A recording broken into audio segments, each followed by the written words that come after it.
And I hope that this acts as a soundtrack for some people. And a few months or years from now, they listen to these songs and they're taken right back to when they first heard them.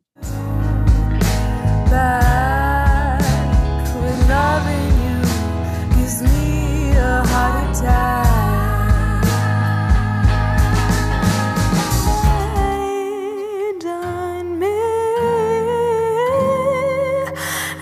I see I'll never be the same again.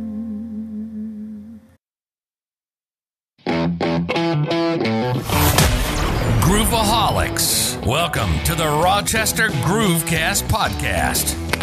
Birthed by a love of music, we're all about culture. Don't forget to subscribe. And remember the fee. If you gain value from this podcast, personally share it with a friend and explain your favorite part. Let's get groovy.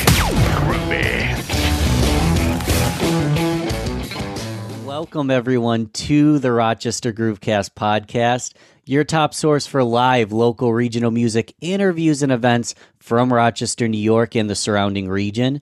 I am here with Sally Louise. Sally, what's up? How are you today? Hi, I'm doing really, really well. How about yourself? I'm doing well. I said this before we started. This is like the best part of my night, best part of my day. We're doing this late night. Don't even care. We're going to have fun, keep it casual. And I'm excited because I've only heard the 2 tracks we're going to play today. But you just dropped a brand new album. Was that your debut album, Sally? Yes, it was. It was my debut album. It's not the first thing I've released. I've released 4 singles before that, but this is my first major work that I was dropping. Yes. Love it, love it. And it's My Hands Are on Fire. Again, a lot of people haven't heard it yet because it just came out. We have 2 tracks to listen to today, and they're incredible. We'll hear it. I'm excited to hear the whole thing. Obviously, I want to listen to the tracks, but let's just say it now in case someone drops off in a couple minutes for some reason that's beyond me. Where do people get the album? You literally just released it, right? I just released it. So, I mean, if you just want to get a little taste and listen, you can hop onto Spotify or Apple Music or Deezer or wherever you listen and listen to it there, Sally Louise, or type in My Hands Are on Fire. It should come up.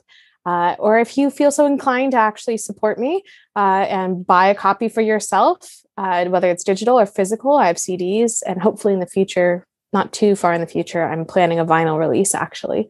To be able to purchase it, I sign every single one. I usually send off a little thank you card in the mail as well. Wow. Or come to one of my shows and hear it live. That too. Things are opening back up. Do you have any shows coming up? I do. Next Wednesday, the May 26th, I'm playing at the Little Theater in Rochester.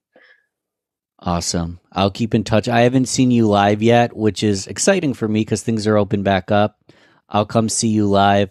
But first, for anyone who doesn't know who you are yet, who are you? Well, why music? Music is almost like musicians are almost a strange breed, right? What got you into music in the first place? Like, why do you love music? That's a great question. Yes, we are a strange breed. You have to be kind of, you're normal if you do it as a hobby, but you're strange if you do it as a real professional thing for the rest of your life, and let alone go to school for it and get a degree and et cetera, et cetera. I'm a native Oregonian. I went to school for opera. Throughout my childhood, I played various instruments. My family were musical hobbyists with violin and piano and trumpet and drums, and classical and jazz music was playing throughout the house as a kid. So it was kind of built into me that music was a thing. It was expected of me to take music lessons, not as a profession, just to be a more well-rounded person. And but ever since I was 4, I was like, I'm going to be a singer. And my parents were like, yeah, it's a nice phase. That's nice, Sally. And as time went on, it wasn't a phase. It was the real deal. And I started taking voice lessons in high school after cycling through violin and piano and getting disenchanted with them. I started voice lessons and did a little musical theater and fell in love with classical singing and went to college for it. I lived in Germany after graduation, did opera there for a while, wherever I could sing, I would sing. And I learned German and came back and decided grad school was the next step. So I applied for the Eastman School of Music, and that's how I ended up in Rochester. Long story short, that's how I ended up in Rochester. And ever since then, I've been here for almost 2 years. And in that time, I started my master's degree at Eastman for vocal performance, dropped out of my master's degree, and started being a singer-songwriter. And I've done a lot of singer-songwriter kind of things since middle school. My best friend and I started learning guitar on our own accord and writing really bad songs. But that's how you learn. That's how you start, right? You gotta be a beginner first. And then we went on from there. And it was a kind of an extended journaling practice of sorts that brought me to songwriting. And then certainly the start of COVID was a really emotional time for all of us. And I think that just kind of turned on the faucet, and this just flood of songs came out, and the rest is history. So. Yeah, rest is history. I love that metaphor. This is just flooding out of the faucet. And what is the verdict from when you were a kid and from to now? Does music make you a more well-rounded person? Does it make you a better person? Oh, yeah. I think if anything, I get a kick out of it's usually an older generation. I don't get this from people my age or even people who are in their 30s or 40s. I feel like it's an older generation that frowns down upon pursuing music seriously. So many people are pursuing music, and that doesn't mean it's your be all end all. I think being a musician, it requires you to be a really good listener, to be able to clue into tiny details when you're reading instructions, i.e. music and sheet music, to be able to collaborate with others, to be able to improv with people and work with what people are giving you and give something back, and to also be a really great networker. And that's something that specifically with opera and I mean, other genres, of course, especially like within the instrumental community, I think particularly the jazz community is a really strongly connected network. But in opera, you are required to schmooze people after your show. You sing a 3-hour opera and then you get off stage and you have to schmooze for an hour and talk to the audience. And it's a way to make more money. It's a way to make more connections, a way to keep an audience for future performances because they're so few and far between and there's such special events.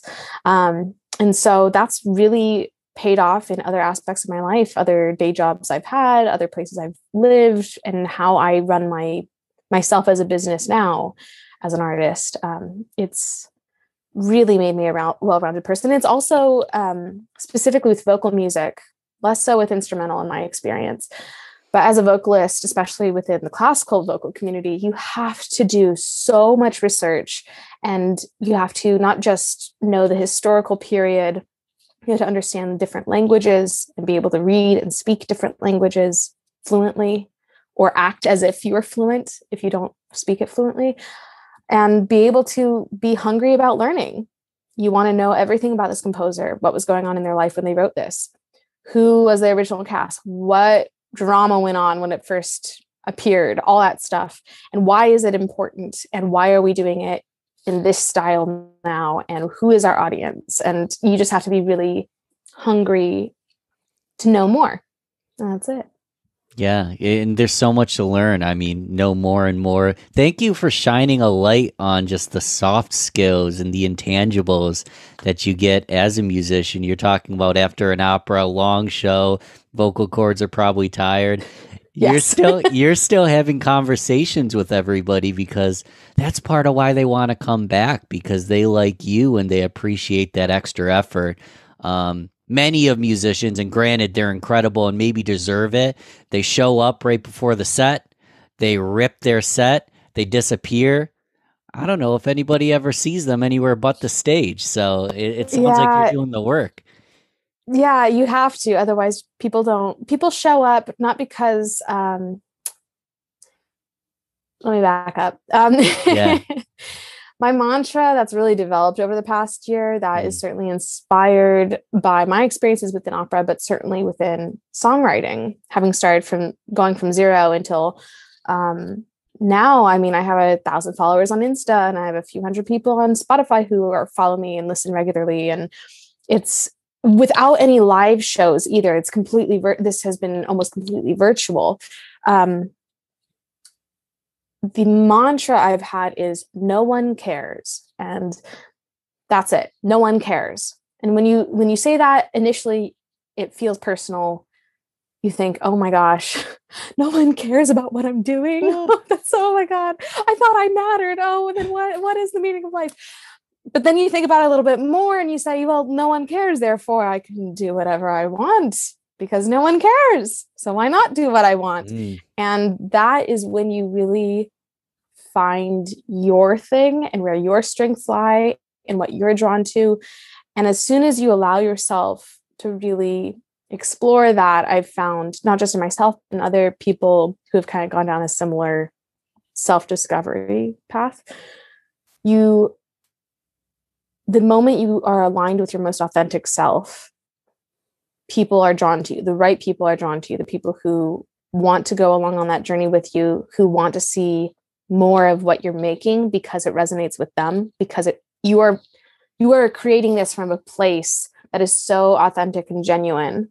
It can't be faked. It can't be made by anyone else. It can only be made by you, and the way that you make it.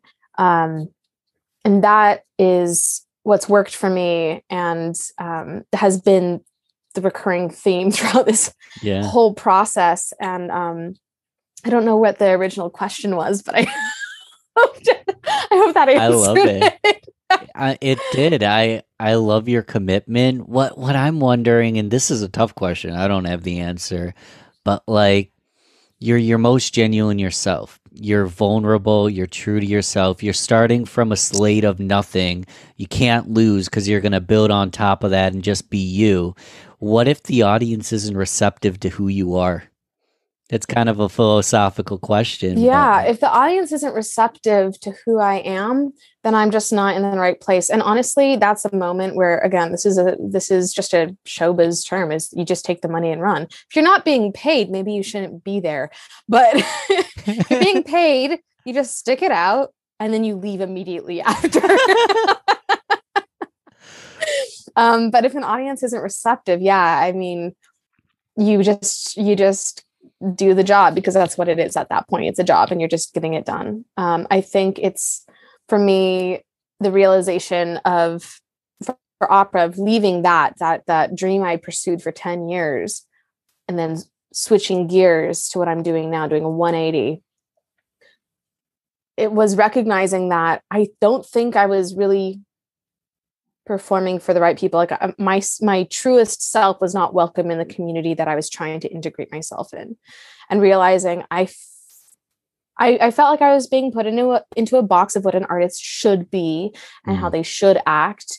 And I was not that type of artist. Some people are, it works for them. But for me, I felt like I was being forced into something that just did not resonate with me. And life is too short to be that miserable. So I just decided to leave it and find the people that did like my stuff. You're right. I mean, life is way too short to be that miserable. And I will tell you, my listeners, they're open-minded and they're going to like your music.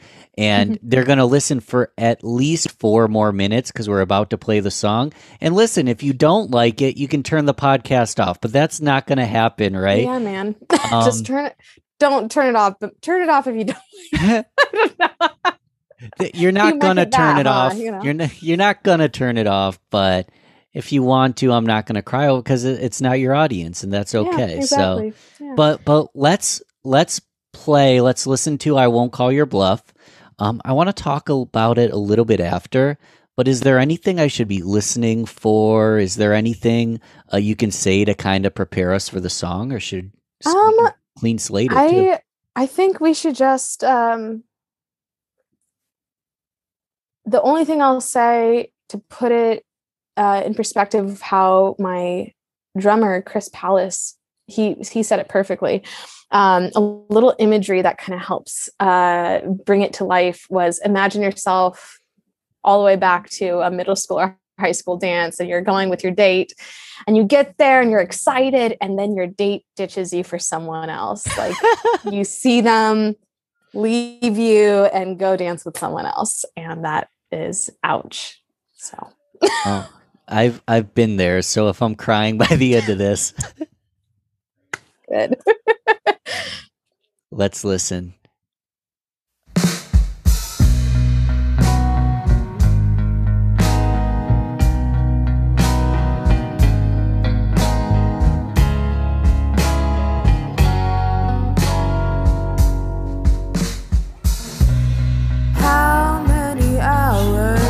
Did I waste on you?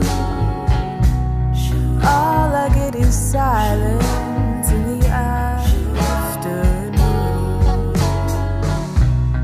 How many days have I patiently waited? You don't want me like I want you.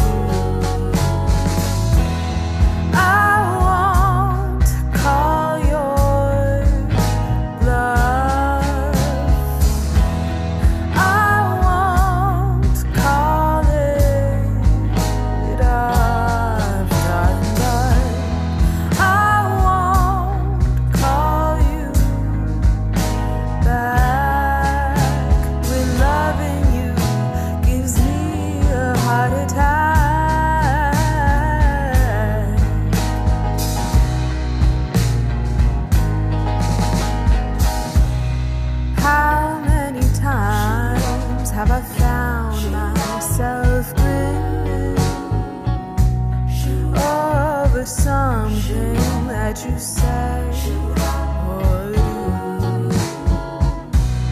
How many tears did I shed instead of drowning myself in you? I won't call your bluff.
A heart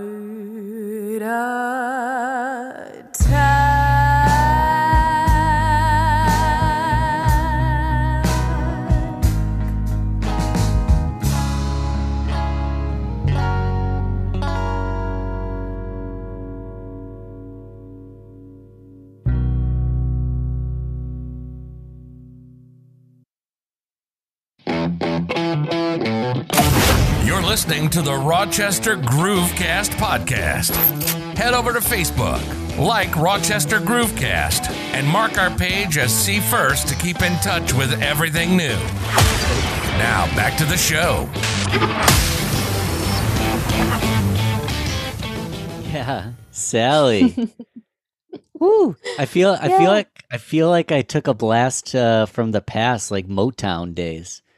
Oh, really? Yeah. Good. Yeah. That's what I was going for. Is that what you were going for? Tell me a little bit about the inspiration for that song. Maybe we can talk about the lyrics. Might be a little personal. I mean, lyrics can be open to interpretation about exact meanings and things like that. All I'll say was I was just, waiting by the phone is a really good way to put it. I was waiting by the phone, and so I decided I'm not going to waste my day just waiting by the phone, even though I really was waiting by the phone the whole time. I just decided to write this song, and it kind of came out accidentally, like a shoo-wop Motown, 50s ballad. It's a breakup song ballad. It's like you'll dance and cry at the same time while you're jamming out to it. But sway back and forth and have a good cathartic cry. But I wrote it and it just kind of came out like that. Didn't intend for that to be the tune. It just kind of happened. And then I just leaned into it. And I was like, this sounds like it could use some backup singers. And I really wanted to go shoo up, that kind of vibe. Yeah. And it's so different than any other song on the album because no other song has that 50s shoo up influence. It might have some other Americana roots, absolutely, but this was so distinct. And it's one of the most popular tracks that people have been bringing up to me since the album release. And so I wanted to make sure that we had a little time with it today. Yeah, it's a great start, and it's very different than the second song we're going to play in a moment. What can people expect from the album? You cross genres a lot? Yeah, it's definitely when people say, Sally, what type of music do you make? I usually say indie folk. That is the great umbrella. I preface it by saying an umbrella term for what I do is indie folk, because it has its roots in folk music. I mean, I've always loved folk music. It's been the basis for so much of what I do. I mean, all the way back to, say, Stephen Foster. I mean, that's a very classical folk, but folk all the same. In fact, there's so many artists who in the 60s and 70s revival did so many covers of his compositions. And there's this great oral tradition that's just been passed down, and there's so much history in it. I love it. But it's one of many different types of foundations for all these different other, these other genres. And for me, I was really digging into keeping some roots in the folk realm, but the rest of this album, there's some tangents into psychedelic, early psychedelic music, some tangents into, this classic rock ballad. And a few others that are very much inspired by Jeff Buckley or Patty Griffin, her first album, where she's just playing with her acoustic guitar and singing, really minimal. And Irish drinking songs. I mean, like, it just goes into really strange territory. There's some samples on there too. So like trying to incorporate some hip hop tradition of bringing samples into. But it's just everything I love. And then I just put it into something that I made. everything Sally in one place. Yeah, there you go. So when someone was like, wow, this really goes different places, it's great, but it goes different places, I'm like, yeah, but wouldn't you think, like, I mean, this is not a knock on Outlaw and Del Rey, because I love her music, but I won't lie, if I listen to one album and I don't consciously pay attention to it, I feel like my mind will just wander after a while. I'll kind of forget that I'm listening to an album and start doing something else because it starts sounding the same after a while. It's not as interesting sonically. And I really like, say, Billy Joel, who has such a genre bending, blending, blurring kind of mindset when it comes to music. You listen to his albums and every song has a different influence, and it's so obvious and it's so interesting to listen to because every song is different. But the key aspect that marries it all together is him. Oh yeah, there's definitely a Billy Joel song, but it's influenced by X, Y, and Z things, you know? So that's kind of the thought behind it. So I'm not ashamed to have different genres in there. Some people might frown on it, but I think it's interesting. So You've got the singer-songwriter vibe. Yeah, there you go. Yeah. And I'm not going to say the band name because I think they're great and I don't want to throw them under the bus, but I was at a show recently and I didn't say it, so none of this is me. My friend said it. She's like, literally the entire set is sound exactly the same. And they were playing like groovy, jammy music and very up tempo. But it's true that like extended songs, all the songs are like 6 to 10 minutes long, and a lot of them sounded the same. So it kind of just blended into a vibe. It's a vibe. It's fun. You can drink, you can like have a good time, but it's more of a vibe than like a educational experience like you would get out of a singer-songwriter taking you to different places. And I mean that stuff too. I mean, I love that kind of music, and you definitely, it's not like you want to listen to the same thing all the time, but I do think there's serious value in that as well. It's kind of interesting to see how people are able to maintain this vibe for a very prolonged period. I think that's something that's like also classically based from opera. I just keep thinking about how like with opera, you sing an aria and it ultimately the premise of the aria is I am sad and my lover has left me, but it is a 10-minute long piece. And you say maybe like 4 sentences just over and over and over and over again with different melismas and different musical gestures.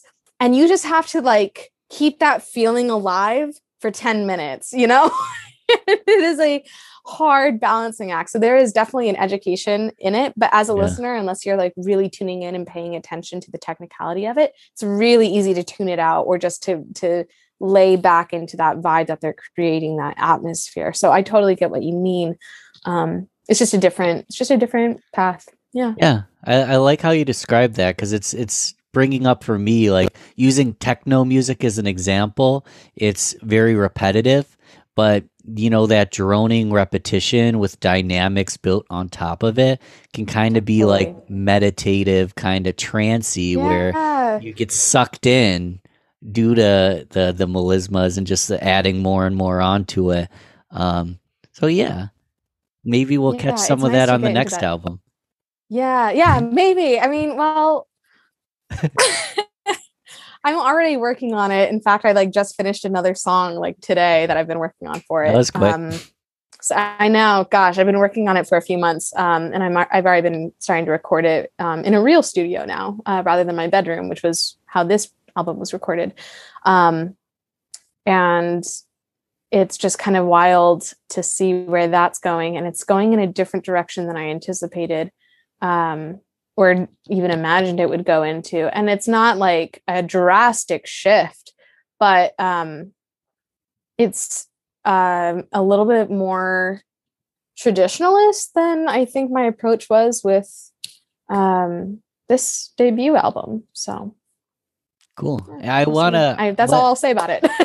Well, let's binge on the debut album first. We'll get to the next one as it comes out.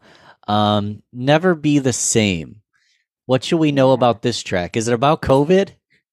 No. Never Be the Same Again is about... Okay, chronologically speaking, it is the last track I wrote for the album, although it is not the last track on the album. In fact, My Hands Are on Fire, the title track, is the last track on the album, and it was the first song I wrote for the album way back in last April 2020. And Never Be the Same Again, I wrote just in February of 2021 this year. And I didn't intend to write another song for the album. In fact, I had finished the album, or I thought I had finished the album 2 weeks prior. I was in the process of re-recording some stuff for the album because, yes, I had to re-record the album due to technical issues, which was really frustrating, but I'm really glad I did it, because now you hear what you hear. And I had gone through, we've all gone through this traumatic collective trauma of just being isolated and dealing with life through masks and through social distancing and not seeing our loved ones, et cetera, which is traumatizing in itself and frustrating and creates a lot of emotional tension. But I was also in an abusive relationship on top of it, and navigating a major career shift at the same time. And in February, the Never Be the Same Again kind of came out of me in one go. It just was this flow state, and it happened, and I was like, oh my God, I have to put this on the album. It's the song that knows the end. Everything else on the album was written in the midst of this horrible time in my life. Yeah. And this song knows the actual ending, like how everything goes down.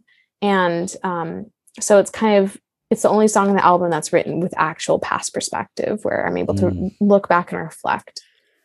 It's the song that knows the end. The song that knows the end. Yeah. I hope everyone's as excited as I am. Let's give it a listen.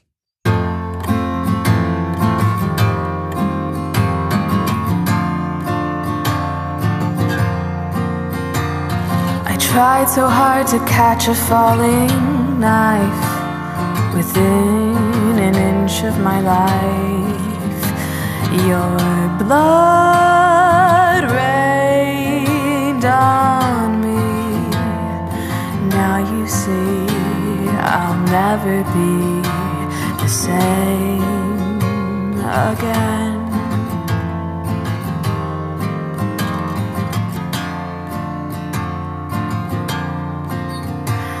I swear your shotgun stare was rifled, my last breath stifled by the pain that fanned out from your gaze. In your haze, I'll never be the same again.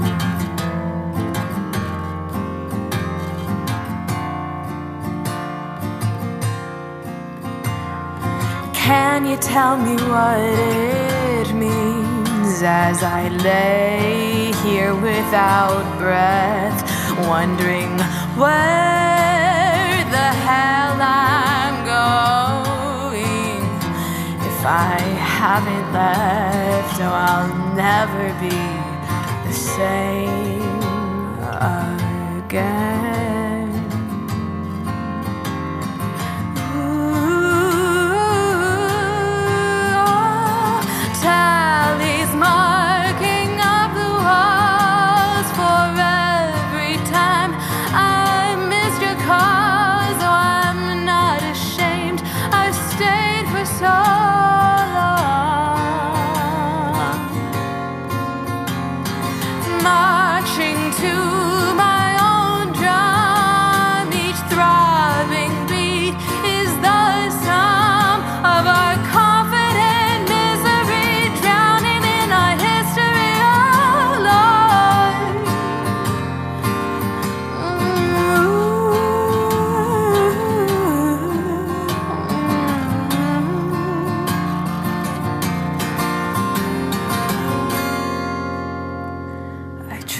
So hard to catch a falling knife within an inch of my life.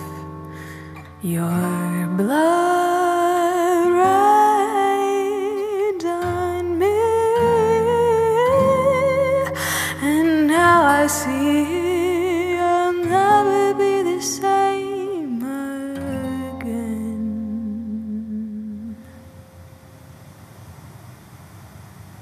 What am I supposed to say after that one?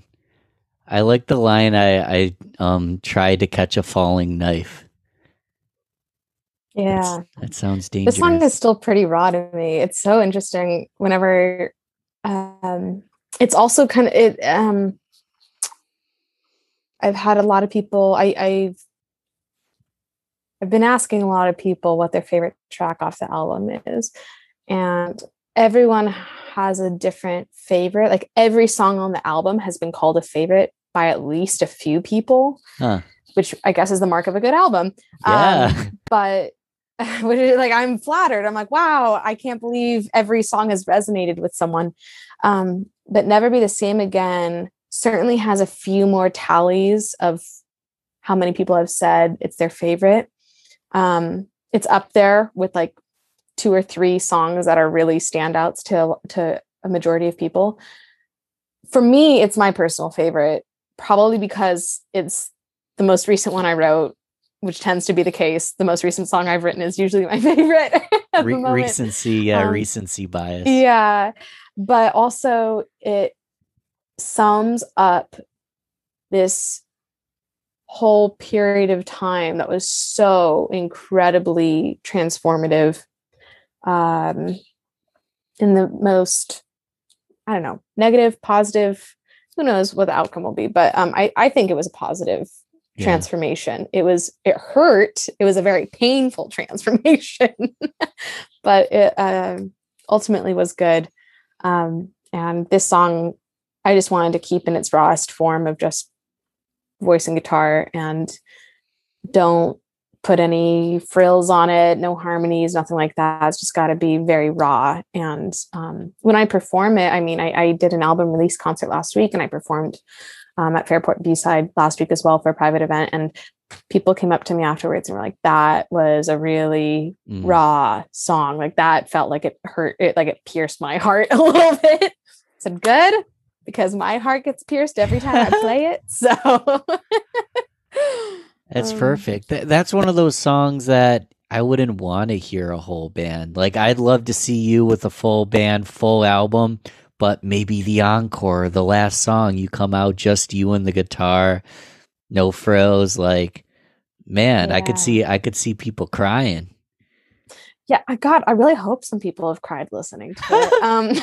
I really hope I can make people cry. But it means like it struck a chord in them. To me, that song is just, it's the funny thing you say about that lyric, I try so hard to catch a falling knife, is that I kind of riffed off of I was watching an interview. I cannot for the life of me remember who it was, but it was some musician interviewing with like Pitchfork or some magazine like that. And they were doing a video interview. And the guy was basically saying like, yeah, I was going through this really crappy relationship where this girl I was with was not good for me, but I was kind of addicted to it. And I'm like, I relate. And he had mentioned that his dad said, son, never try to catch a falling knife. Like that was his fatherly advice to him about this girl he was dating. Don't try to catch a falling knife. And I wrote it down. I was like, oh my gosh, that's got to be in a song. It's so good. And it just was percolating in the back of my mind. And I can't remember if it was a few days or a few weeks later, but then this song happened. And I just kind of put my own spin on it, because I really did feel that way, that I did try to catch this falling knife, and it wasn't good for me or for either of us. But it really wasn't good for me. I can say that much. And so I guess that lyric and the rest of the song kind of sums up that period of time. But yeah. Well, we're going to have to listen to the whole album. Hands Are on Fire. I've got a couple more questions, but how do you get the album again? It's on Spotify. It's anywhere, basically. Yeah, it's basically anywhere you can stream music, you'll find it. And if you want to purchase your own copy, whether it's a CD, which I sign everyone and I send them out myself, or a digital download, you can go onto Bandcamp, sallylouise.bandcamp.com. You can follow me on Instagram at Sally Louise Sings and stay in the loop on when I'm doing this vinyl drop. If and when. I'm just trying to let the stars align so I can do it. But I hope to do that soon. And I don't bite. I love talking to people who are interested in my music. So be sure to DM me on Instagram, because I really love talking with people and getting to understand what resonates with them. And sometimes it influences my songwriting. And in fact, one of the songs on the album, the only song that's not autobiographical, was because someone wanted to gift a song to their friend. And so I wrote this song about their friendship. And then I said, can I put this song on my album? Is that okay? And they said, yeah, do it. So, I mean, like, I love having that fan connection, and kind of having a friend network in that way as well. Yeah, everybody follow Sally on Instagram. I'll tell you. So I have a marketing company, I have a marketing background. My Instagram's boring. Don't even bother following me.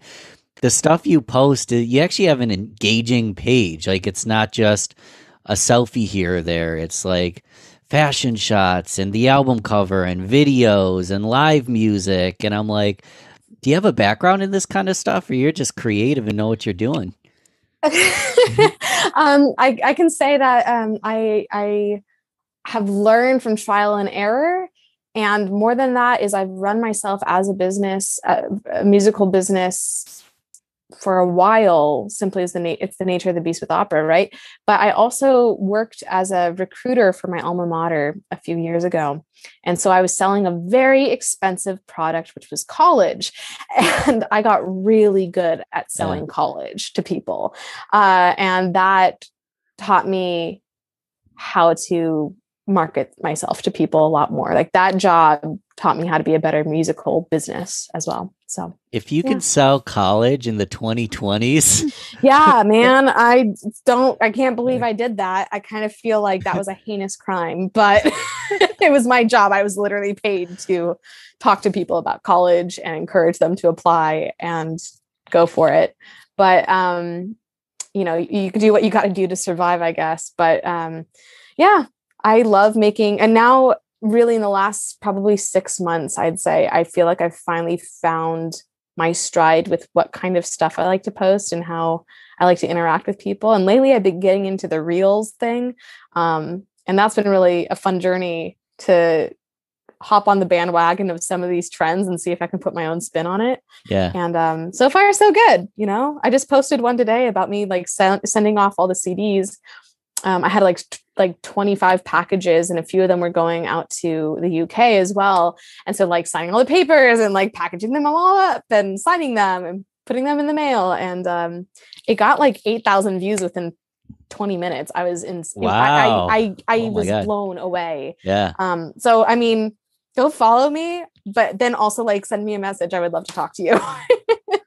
Yeah. I tell people all the time, interact, a like it's a step in the right direction, but what goes even farther is DM a friend this podcast, listen to Sally's music, DM her, create more conversations around it. Like, don't just listen and be done. Send her a message, make her feel good about herself, buy the album, come to the show, be as interactive as possible, because you're going to be after the show talking with audience for another hour when you're done, right? Yeah. And the other thing, though, you make a really good point, is I've been encouraging certainly my friends, but I've had some people come out of the woodwork that whether they're complete strangers or people from like, I'd say my past lifetimes, like I haven't talked to them in a long time, and they've come out of the woodwork and they're like, Sally, I didn't know you had an album. I said, how did you find my album? We haven't talked in like 10 years. Hi. And they find it, and I just say, you know what, like, if you were able to find it that way, I really encourage you to just don't just post it on your story and share it with your Instagram following or Facebook following. Like, actually take the album and send the link of your favorite song to your best friend or to your coworker that you shoot the shit with, send it to the people who you think would enjoy it and encourage them to listen and follow along because it resonated with you. And that's really where like the best promo comes from. Like, I can only go so far, right? It's really word of mouth that gets it out there. So yeah. These days I'm not on it, but do a TikTok. Use the album as your TikTok. Yeah, man. I've been trying. TikTok is so, it's the one qualm I have with it as far as music goes is that, granted, yes, you can find music on TikTok through these trends, but when people do a viral TikTok to a song, they don't, like, at least from my perspective, when I hear these songs, I go, oh, it's that TikTok song. Right. I don't want my music to be that TikTok song. Like I worked too hard and spent too much time making that a good song for it to just be a TikTok song, you know? I want people to enjoy it and then be like, oh my gosh, I want to listen to this whole album. I didn't want to tell my friends to listen to this whole album and get psyched on it. And like, I want to get this album for myself. I want to gift it to my friends for Christmas. I want to give this to my mom for her birthday. Like, I want people to know about this because I love it so much. I don't want it to be a 15-second dance video on TikTok, you know? Yeah. 3-second clip that you don't even know where in the song it's from. I tried so hard to catch a falling. Hey, that's that TikTok song. No, it was way more important than that. I do not want that to become a trend.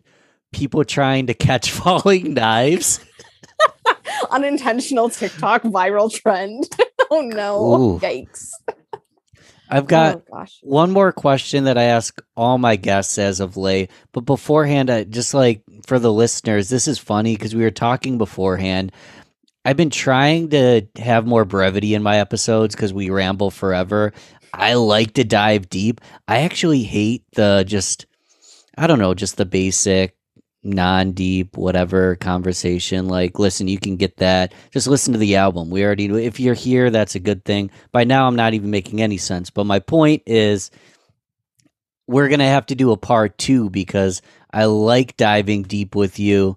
I think that there's just so much emotion and so much, raw depth in your music that we could go on for 3 hours. But I'm cutting it short because I joked, let's do like 20, 30 minutes. I'm trying to shorten the podcast. What's the time now? 50 minutes or something? I'm not counting. But it's funny because, even when I try to keep it short, when I'm having a conversation like this, it just naturally runs along, right?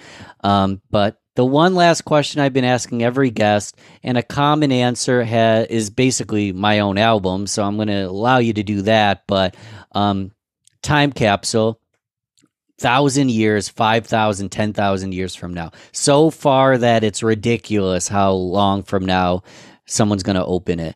And we've started setting it up last year.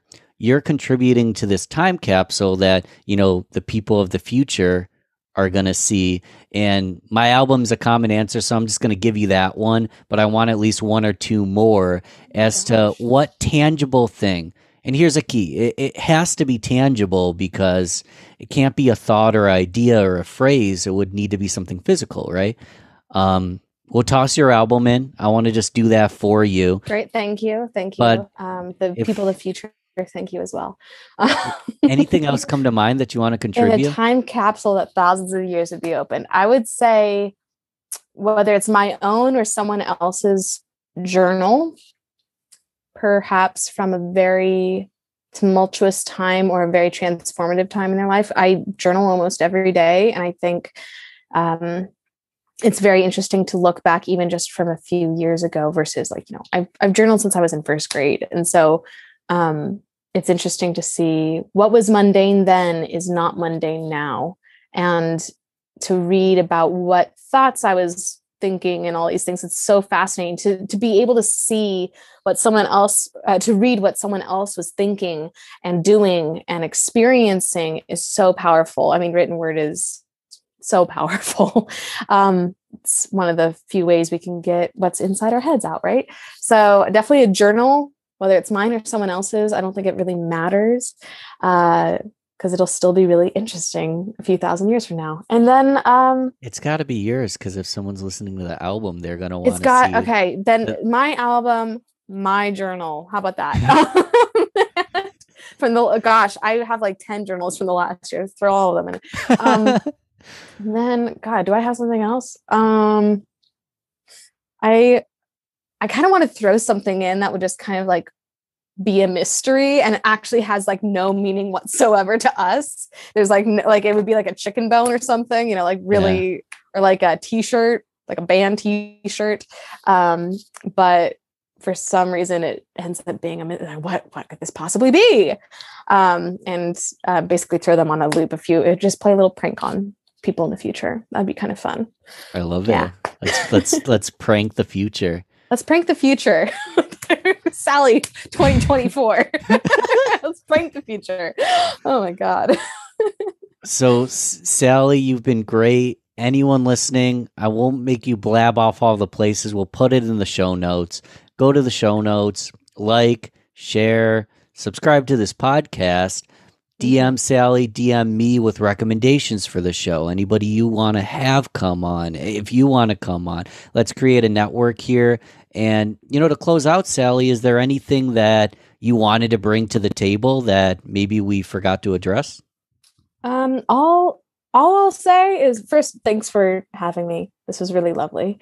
And just getting deeper into this music, thinking about it in a way I haven't thought about it, actually. But more than that, I really hope that people dive into this album a bit or just sit with it, even if it's just one listen through, and pick a few songs that they like and resonate with them and stick them on a playlist. I always stick my favorite songs on a playlist, whether it's for the month that is happening right now or the place that I'm living or the time that I'm experiencing. I have a playlist for everything. And whenever I listen to that song, it takes me right back to that memory or that place or that time in my life. And I hope that this acts as a soundtrack for some people. And a few months or years from now, they listen to these songs and they're taken right back to when they first heard them. So thanks again for coming on. We'll do another one, Sally. Thanks again for coming on. That'd be great. Thank you so much for having me. Thanks for listening to the Rochester Groovecast Podcast. Don't forget to subscribe and remember the fee. Share this with a friend and tell them exactly why they should listen. And don't forget to keep it groovy, baby.